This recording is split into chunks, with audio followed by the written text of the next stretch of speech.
Okay, so Ben Shapiro, obviously, he's the facts over feelings, right? Facts don't care about your feelings. So naturally, he is a sociopath, because he's unable to feel empathy. That's what a sociopath is. And if you only go by facts over feelings, the facts don't care about your feelings, you will have incredibly destructive policies being made. Anyways, let's watch this video. Okay, there's only one problem. Okay, empathy is actually kind of bad for politics. The reason that empathy is bad for politics is because it leads you to empathize with people that you are more likely to like, as opposed to people you don't like. Okay, so first of all, the pitch for empathy is actually, there have been several books that are written on this, social science books, talking about how empathy is not actually the best thing for politics. It actually almost deactivates the reasoning centers of your brain. Because when you're empathetic, you don't actually create good policy. This doesn't mean that feeling sympathy for people is a bad thing. It means that if empathy is what drives your policy making, you're probably not acting in a rational fashion. But the real goal here is, of course, not to generate empathy. The real goal here is to suggest that if you disagree with the idea that America is systemically and institutionally racist, you are not an empathetic person, and therefore you're a bad, cruel, and callous person. The idea is that empathy is really about, it's really a moral statement about what kind of good person you are. And you can't watch baseball until you say it along with Morgan Freeman. You can't. You can't just watch a game and be distracted, which is the goal of sports. What did I just watch? What just happened in the last minute and 3 seconds? So empathy is bad because if you imagine what it's like to be in someone else's shoes, you will make policies that support you will empathize more with people who are in your, what do you say, I guess like socioeconomic group or in part of your race, and because that is bad, you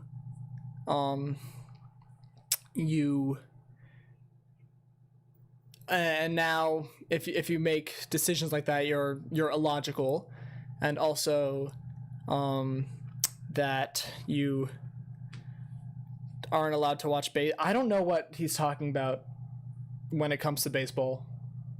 I don't even understand the words he was saying. I'm a big fan of this camera work. That's actually very impressive.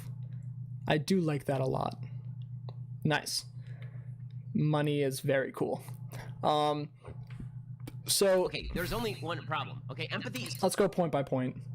Empathy is when Morgan Freeman baseball.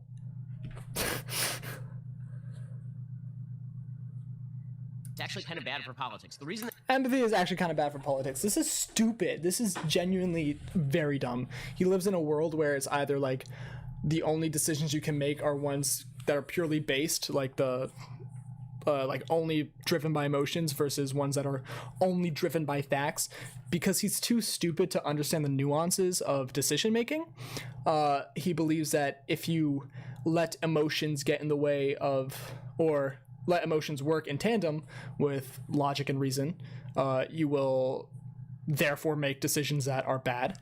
But every policy ever made, ever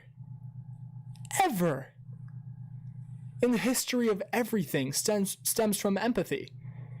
All the way back to the fucking Enlightenment ideas.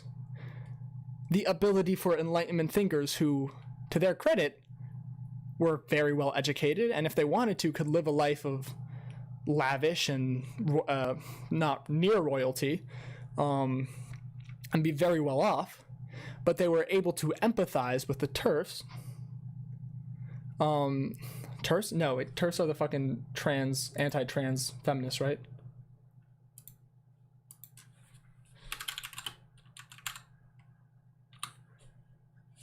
Bruh.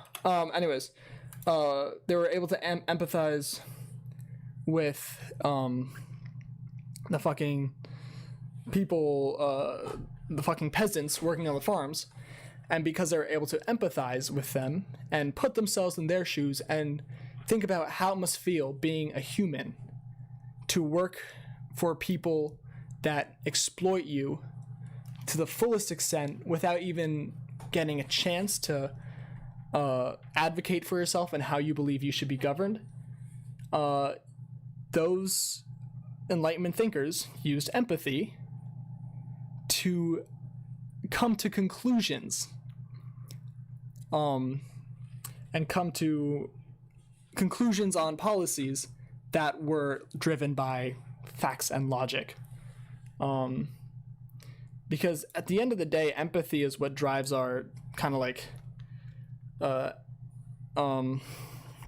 asymptotic values, and our morality, I think, comes from empathy.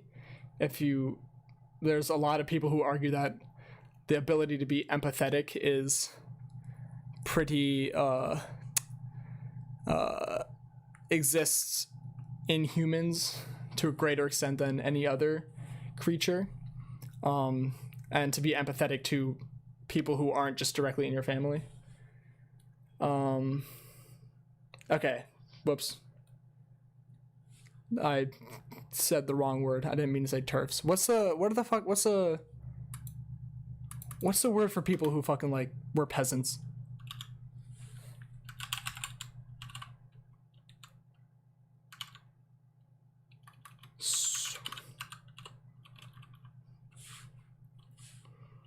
Fuck, am I stupid? Serfs, not turfs. Jesus Christ. Yeah, no, J.K. Rowling's a turf. Serfs. Sorry. Wow.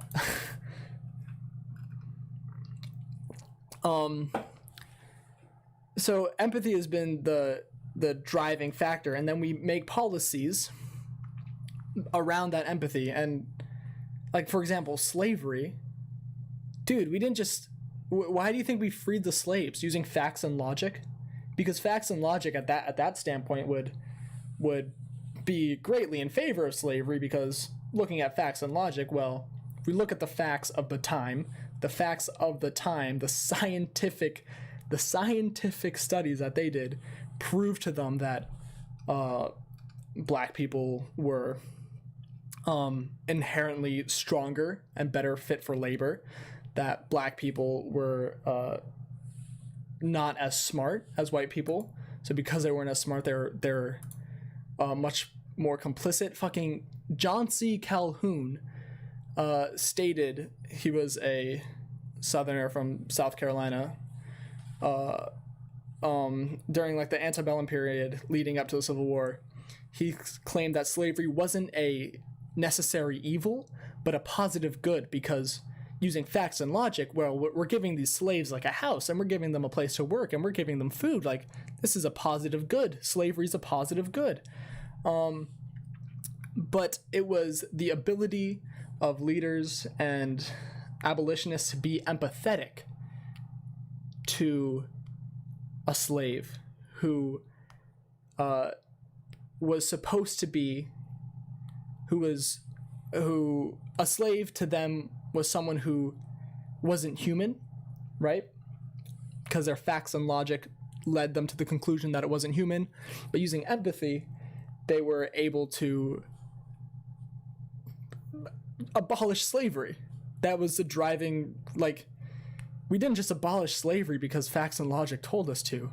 Because facts and logic told us that this free labor is really good for the economy, and that these slaves who aren't humans are actually benefiting from slavery. But it was empathy who that drove abolition. So his first point, that empathy is actually, what did he say? Empathy is actually really bad for politics, is stupid. It's so dumb. How are you so dumb, Ben Shapiro? How do you believe that empathy is bad for policymaking? If I want to give a modern example, for what fucking reason do politicians, right now, let's look at the COVID relief bill. there's a clear example of lack of empathy when it came to the new COVID stimulus bill, because the people who needed it got nothing. The people who are unemployed, who are facing eviction, got nothing. The people who can't eat got nothing. Why? Because fucking Republicans, who apparently all seem to lack empathy, cannot fathom putting themselves in the shoes of another person who is struggling to survive week by week, day to day, because they physically cannot picture anything else but the wealth and prosperity that they have, and they lack empathy and are arguably fucking sociopaths who only look to benefit themselves.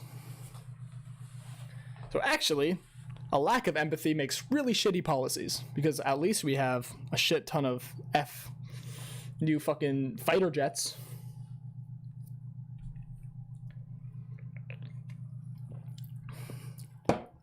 Ben, you're so dumb. That empathy is bad for politics is because it leads you to empathize with people that you are more likely to like. Doesn't it not, though? Doesn't empathy lead you to give you the ability to put yourself in a group that is other than you, right? That's why abolitionists who were white and who weren't ever going to be enslaved, I don't think they were empathetic. I don't think they championed for abolition because they just liked the slaves that much. I think it's because they stepped back, looked at the situation and imagined what it would be like to be a slave at the time, and realized that, holy shit, I would hate to be in that situation. I can't imagine how they feel. They must not be happy either. I don't think it's because they liked them. I think it's just because they realize that they wouldn't want to be in their position, right? I empathize with the poor, not because I just love poor people. It's because I would be terrified. I wouldn't know how to act in that situation. I wouldn't know what it would be like. My dad grew up very, very poor. He had to sell milk from his cows to afford summer school because he was failing out of high school. This was in Italy, not in America. But it's not because I like poor people. It's just because I don't want to live in that situation, and I don't want other people to have to live in that situation. Not because I fucking like them. Sure, there's a bunch of shitty poor people, just like there's a bunch of shitty rich people.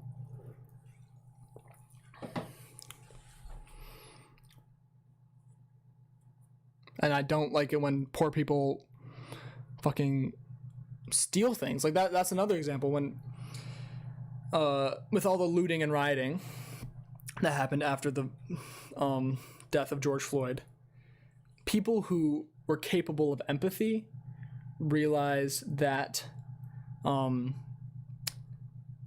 didn't just look at the burning building and think, oh my god, this is a threat to our democracy, and this is absolutely disgusting to see these savages burn down buildings. No, I was like, hold up. Why do they feel the need? What has happened? Where did we go wrong? That the only way this community felt like they could grab our attention was to burn down a Target.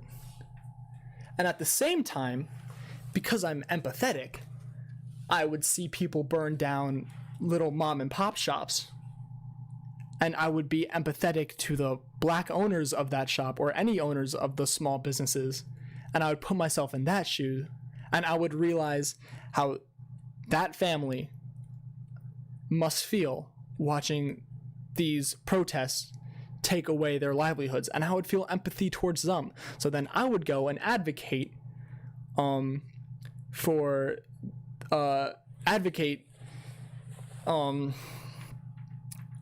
like TikTok to get people, when they go out and protest, to step in the way and to film looters and rioters, and to make sure those people are separate from the greater movement, and to make sure people understand that there's a separation between supporting the idea that black lives have worth and stealing from a family's barbershop, you know? it's because I have some type of empathy that I can make those big brain logical decisions that I like it, that the empathy allows me to realize that, man, something must have happened that these people feel like the only way to get attention is to burn down a target. And then the same empathy allows me to be like, man, maybe we should only stick to targets, because it must suck to have your entire livelihood burned down. That's empathy, baby.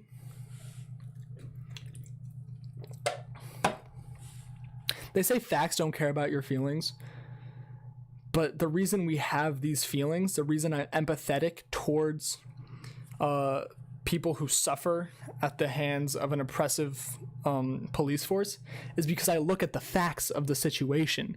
I did the research. I look at the actual data that tells us flat out that there is racial bias in this system. So because of those facts, that triggers the empathy part to do work. How do you not get that? You're so ugly. As opposed to people you don't like. Yeah, well, I just talked about this. If someone I don't like, but that's the thing. I do that too. I do that with conservatives all the time. I was just talking about this. I was just talking about the fact that sometimes I step back to think about why I'm not a conservative, or I try to empathize with conservatives or with people who fall to the alt-right. I look at why it happened. I look at the facts of the situation and what led them to their conclusion, to their ideology. And I don't do that because I like them. I don't like neo-Nazis, as much as my chat likes to pretend I'm a closet fascist. I do not like neo-Nazis, but I possess the ability to have empathy, right? So I look at my enemies, the people I don't like, and I try to question, how did they get here? Why are they this way? And then I try to break up that chain that led them there. I try to put blockers so they don't keep falling down that path, because after doing research and looking at the trends that you tend to find in the alt-right, I try to find places to break up that pipeline. And it's not because I like neo-Nazis. It's because I don't like neo-Nazis. And I'm empathetic to the poor kids who are taught that the only way they can fit in is if they fucking burn down a fucking place of worship. Because there's better ways to fit in. Join a book club. Not the KKK.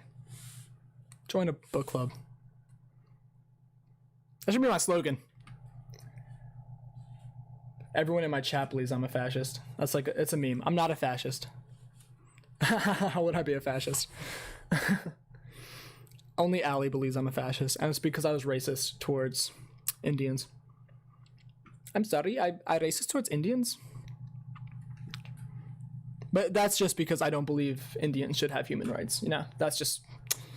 And that's my empathy talking. That's my empathy. Anyways, we're like 10 seconds in. Ben Shapiro has said nothing that's even remotely correct. Everything he said contradicts himself. He is really just a 13-year-old.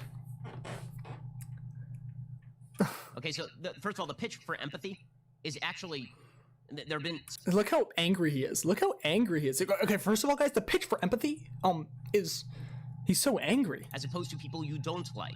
Okay, so first of all, the pitch for empathy is actually... There have been several books that are written on this. So, like, he's so angry. Sorry, Allie, for being racist. Social science books talking about how empathy is not... Doesn't it kind of look like he's, like, pointing at his computer screen to, like, read along? Like, using his pointer to, like, keep track of what he's reading? Doesn't it kind of look like that? Actually, the best thing for politics. It actually almost deactivates the reasoning centers of your brain. No. Who's the fucking philosopher? I think it's either Plato or Socrates. But there's like the 3 different driving decision makers.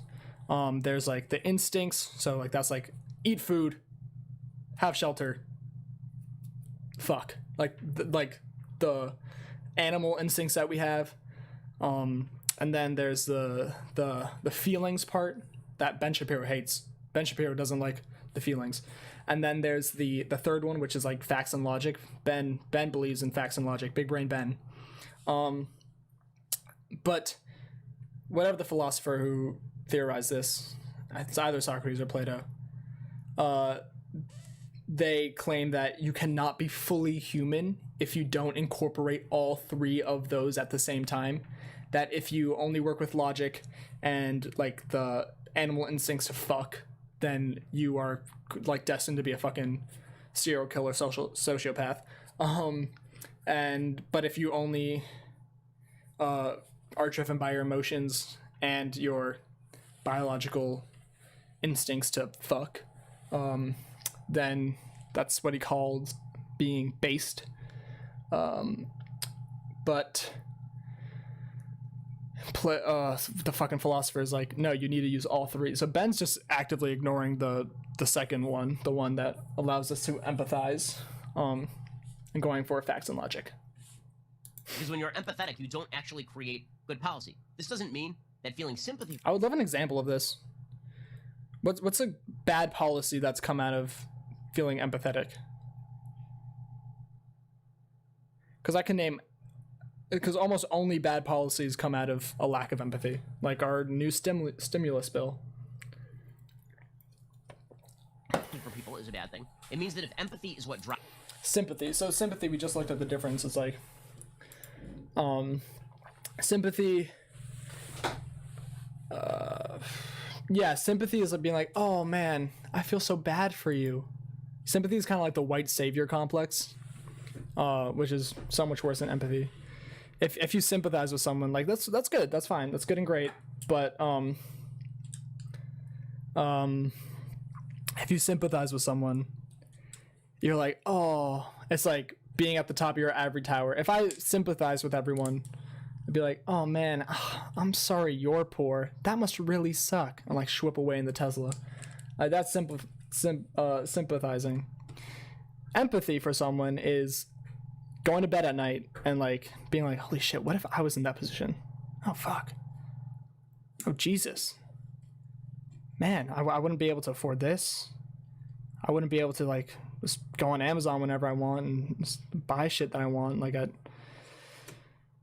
my mom's like I wouldn't be able to afford all these things. Like I couldn't like ask my parents if I could like go to a concert, and they wouldn't be like, oh, of course, like how much are the tickets? I'd be like, oh, they're like 150, and they're like, oh, okay, that's fine. Like I wouldn't be able to do that. Like all these just experiences, man, I wish everyone could have the abilities and the financial security. And like why am I able to break my arm and go to the hospital and have healthcare cover it when other people can't go to the hospital and they have their arm broken for the rest of their lives and it doesn't set? Man, I wish everyone could have the same freedoms and liberties that I've gotten from being white and upper middle class. Man.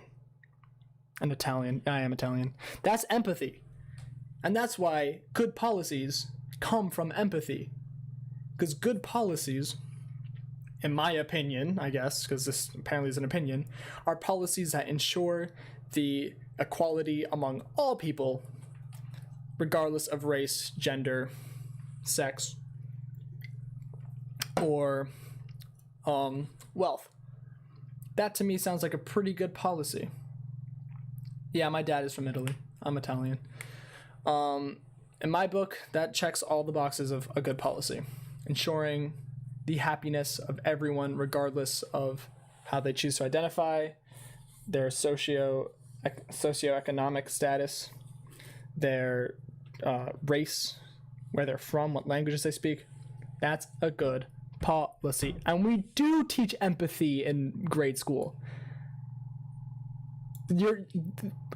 Treat people the way you want to be treated. That's the golden rule. When I went to like elementary school, they're like, treat people the way you want to be treated. Remember the golden rule? How would you feel? And like if I ever like bullied someone, like my teacher would be like, Adrian, come here. How would you feel if Jessica called you a slut? I'd be like, oh, I feel pretty bad. Like, yeah, so maybe don't call Jessica a slut, you know? That's what empathy is. We are taught it. As humans, we need to be empathetic, or else we would just kill everyone. Literally, a lack of empathy is being a sociopath. I don't know what point he's trying to make. Why is he trying to sound smart about this? What was the last point he said? Let me take this point by point. I'm rambling. You don't actually create good policies. Oh, good policies. This doesn't mean that feeling sympathy for people is a bad thing. It means that if empathy... Yeah, so this is actually wrong, because if you feel sympathy and you create policies based on sympathy, sure, they're good in some respect, but you are just being kind of like that white savior, being like, I mean, holy shit, fucking colonizers that would go to African countries, and they would feel sympathy for the savage natives that they met there. They'd be like, oh, these poor people, they don't know the teachings of God, they can't speak English. These poor people, like, what's a fucking British accent? The meaning of God. I can't speak English. Ah, fuck, that's bullshit. So they felt sympathy. They're like, oh man, these people fucking, man, I'd hate to be them. Oh boy, I'd hate to have to wear a cloth around my dick instead of pants.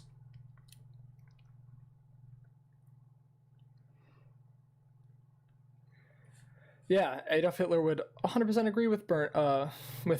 I almost said Bernie. Ben. I mean, besides the fact that he's a Jew, but Ben would definitely be like a good Jew, you know? He would survive a little longer, but he would be gassed. Yeah, but Adolf would 100% line up a few of his beliefs with Benjamin Shapiro's beliefs. I know my accents are horrible. Is what drives your policy making, you're probably not acting in a rational fashion. No, you are. It's rational to like care about other people and to like put yourself in their shoes. It's more irrational just to sympathize and then make policies than it is to fully envelop yourself in their situation and really spend time trying to imagine what that's like. You know the fucking TV show like Undercover Boss? This is a kind of base TV show. It's like a boss like pretends to be a worker, like an owner, a capitalist, pretends to be a proletariat. The bourgeois go undercover, and they basically like work like they're told what to do. Like no one knows that it's the boss, which is a red flag in itself. I am an actor and I should be better at accents. I'm so sorry. It's just a pressure. I need time to practice. Excuse me. I think it's a red flag, like in itself, that the like business owner isn't recognizable by the by like the people working. Like the fact that they're that disconnected. I'm not a big fan of that. But the business owner would like go undercover. They would like act like for an entire day, just like be a worker, be like a new guy, get trained, and then towards the end of the episodes he would see like all the shitty the working conditions and like all the shitty things that he like at the end of the day they like almost every time it was like, oh wow, I can't believe like this is how they're working. Like I really thought I knew, but apparently I was wrong. Like I didn't know that these guys weren't given breaks and they only had 2 minutes to go pee, or like, you know. So they would often, I don't know if maybe it's just for TV and they wouldn't actually change their policies because capitalists are like heartless people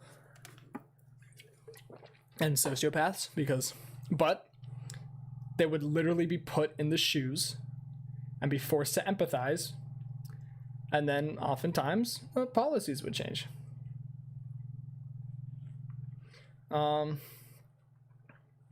So like those are good policies. I mean, what's your definition of a good policy, Ben? I'm sure we have very different definitions of a good policy.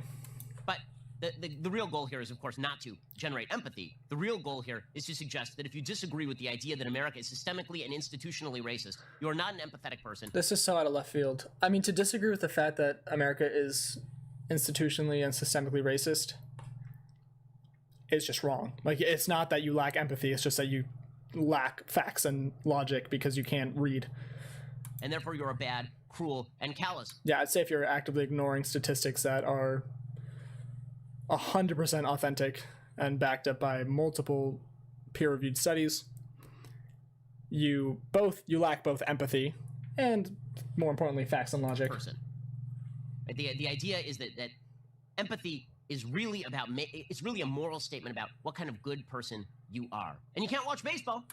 I'm so confused by this baseball part. 1 second. Yeah, Ben Shapiro's good policy is an oppressive policy. And you can't watch baseball until you say it along with Morgan Freeman. What is he saying? You can't watch baseball until you stand along with Morgan Freeman. Stand along with Morgan Freeman? Sing along with Morgan Freeman? I'd love to sing along with Morgan Freeman. That'd be so fun. What a nice duet. You are. And you can't watch baseball until you say it along with Morgan Freeman. You can't. You can't just watch a game and be distracted, which is the goal of sports. Okay, there's only... Man, this has, like, that sentence, like, has such a big, like, shut up and dribble, like vibe to it, you know? Like when Lori Ingram was like, shut up and dribble, LeBron James.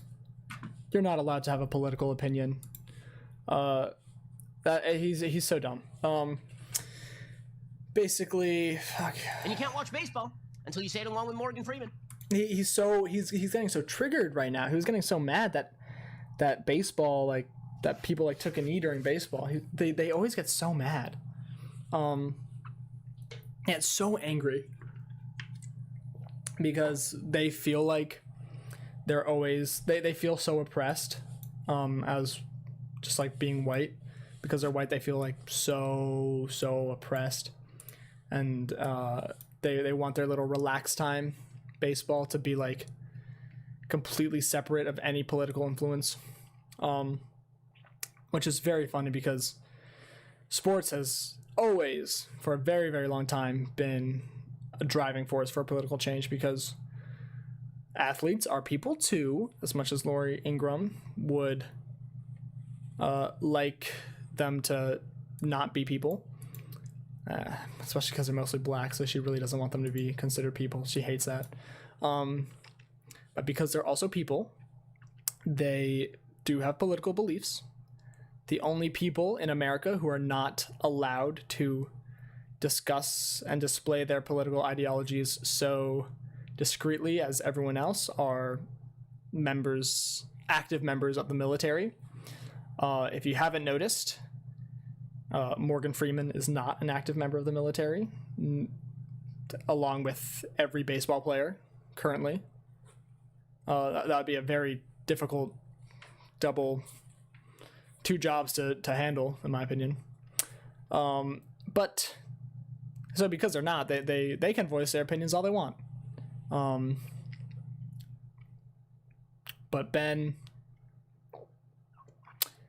Benjamin doesn't like that because he's oppressed and he's attacked by radical left wing. So he believes the reason for this oppression of, I don't fucking know, white people, I guess, is because lately empathy has been driving policy, which is not new, hasn't been new ever. Anytime we've progressed as a society, it's because we've grown a little more empathetic to the people less fortunate than us. Like, do you think we just abolished the fucking child labor part of American history because suddenly children got like super expensive? No, that's not why we abolished it, because we were like, holy shit, kids should not be. Here's a beautiful example. What is this motherfucker's name? A very, very famous photographer in the whatever our industrial revolution was.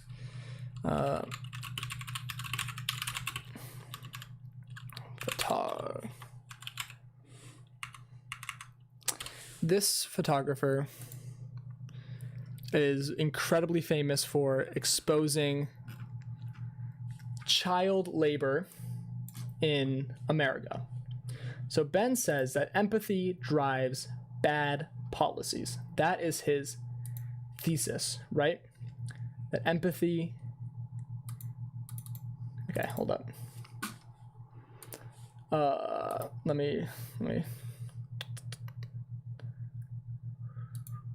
No, wrong one. Damn, I can't... There we go. Ben's thesis is that empathy drives bad policy. That's what that Twitter video is. He believes that empathy, the ability to put yourself in someone else's shoes, drives bad policies. Well, we used to have a lot of child labor in America. And there was this photographer. What the fuck is his name? Got these at my site. I need to get ad blocker. Industrial Revolution in America took place at the turn of the century. Lewis Hine was a photographer who specialized and made a living off of capturing images from these factories and of children. Why am I getting so many goddamn ads?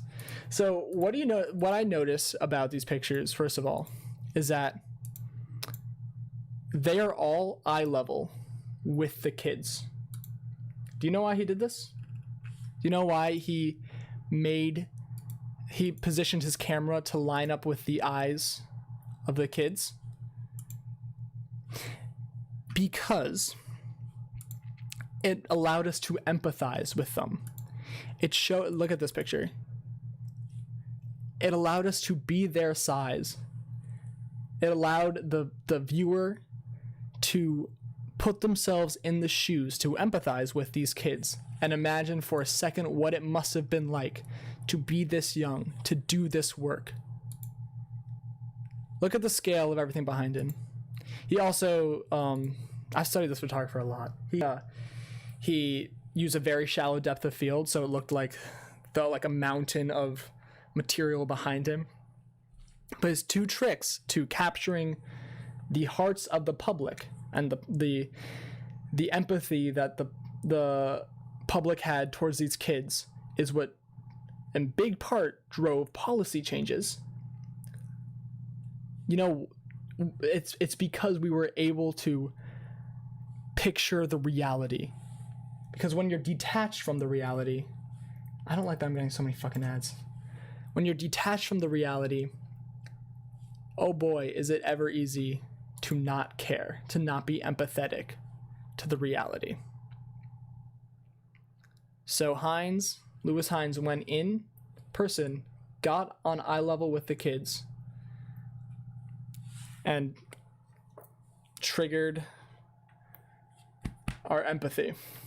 And then we pushed for policies that changed their realities and abolished child labor. Look at this.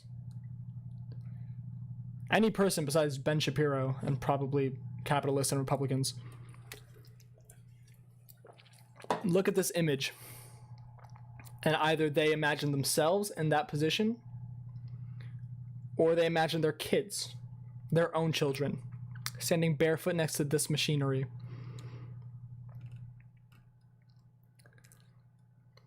These kids covered in fucking coal.